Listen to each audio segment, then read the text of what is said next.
Marxist പാർട്ടിയുടെ double റോളാണ്. Party secretary ബാലിനെതിരായി നിൽക്കുന്നു, മുഖ്യമന്ത്രി ബാലിനെതിരായി നിൽക്കുന്നു. ഇവരുടെ ഉദ്ദേശം ഒരു മതപരമായിട്ടുള്ള ചേരിവുണ്ടാക്കി വോട്ട് പിടിക്കുക എന്നുള്ളതാണ്. ഇവർക്ക് ആരെയും പിന്തുണ കിട്ടില്ല.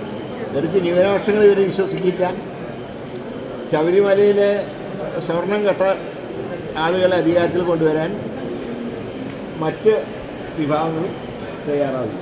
ഇപ്പോൾ രണ്ടുപേരുടെ വോട്ട് അവർക്ക് കിട്ടാൻ പോകുന്നു. ഇവർ ഉദ്ദേശിച്ചത് ഒരു ധ്രുവീകരണം ഉണ്ടാക്കി വോട്ട് പിടിക്കാനാണ്. ഞങ്ങൾ തർപ്പിച്ച് പറയുന്നു, ഒരു വിഭാഗത്തിൻ്റെ വോട്ട് അവർക്ക് കിട്ടില്ല. ശബരിമലയിൽ സ്വർണ്ണക്കൊള്ള നടത്തിയവരെ ഒരു സമുദായം അംഗീകരിക്കാൻ പോകില്ല.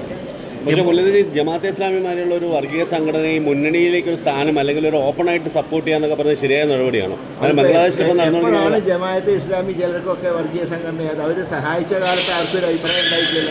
ഞങ്ങൾ UDF പഞ്ചായത്ത് ഇലക്ഷനിൽ വെൽഫെയർ പാർട്ടിയായിട്ടാണ് ധാരണ ഉണ്ടാക്കിയിട്ടുള്ളത്, പ്രാദേശികമായി. അതും തിരുവനന്തപുരത്തൊന്നും ഉണ്ടാക്കിയിട്ടില്ലല്ലോ. പിന്നെ ഇവരുടെയൊക്കെ വോട്ട് കൊണ്ട് പല സ്ഥലത്തും പല പഞ്ചായത്ത് മെമ്പർമാരും പ്രസിഡന്റുമാരൊക്കെ ആയിരിക്കും.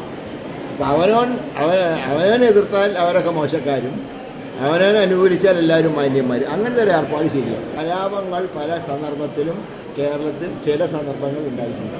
പക്ഷേ അത് പിന്നീട് ആവർത്തിക്കാതിരുന്നതിൻ്റെ കാരണം എന്താ? എല്ലാ രാഷ്ട്രീയ പാർട്ടികളും അക്കാര്യത്തിൽ വളരെ ജാഗ്രത പാലിച്ചോണം. അപ്പോൾ പഴയ ചരിത്രം ആവർത്തിക്കുന്നു പറയുന്നത് സത്യം പറഞ്ഞാൽ കലാപത്തിന് ആഹ്വാനമാണ്. UDFനെ വിജയിപ്പിച്ചാൽ കലാപം ഉണ്ടാവും, അല്ലെങ്കിൽ ഞങ്ങൾ കലാപം ഉണ്ടാക്കും എന്ന് പറഞ്ഞാൽ അതിനാണ് ശരിക്കും പറഞ്ഞ കേസെടുക്കുന്നത്. മാറാട് കലാപം പോലത്തെ കലാപങ്ങൾ ഭാവിയിൽ ആവർത്തിച്ച് UDF വന്നാലെന്ന് പറയുന്നത് ഭീഷണിയാണ്. അതിനെതിരെ ശക്തമായിട്ടുള്ള നടപടിയെടുക്കേണ്ടത് പോലീസാണ്. സത്യം ശരിക്കും പറഞ്ഞാൽ കേസ് രജിസ്റ്റർ ചെയ്യേണ്ടതാണ്. ഇപ്പോൾ മുഖ്യമന്ത്രിയുടെ അനുവാദത്തോടെയാണ് ഈ ഒരു പ്രസ്താവന എന്ന് പറയാൻ പറ്റും. ബാലൻ്റെ ഒരു വ്യക്തിപരമായ ബാലനെ സപ്പോർട്ട് ചെയ്തു MV ഗോവിന്ദൻ മാഷ് തള്ളിക്കളഞ്ഞപ്പോൾ എന്തുകൊണ്ടാണ് ബാലനെ മുഖ്യമന്ത്രി ന്യായീകരിച്ചത്? മുഖ്യമന്ത്രിയുടെ അറിവോട് കൂടിയിട്ടാണ് പറഞ്ഞത്. അത് ഞങ്ങൾ തീർച്ചയായിട്ടും ഇങ്ങനെയുള്ള പ്രസ്താവനകളെ ഞങ്ങൾ ഒറ്റപ്പെടുത്തിക്കൊണ്ട് തന്നെ അതിനെ ശക്തമായി ആക്രമിച്ചുകൊണ്ട് തന്നെയാണ് ഞങ്ങൾ മുന്നോട്ട് പോകുന്നത്.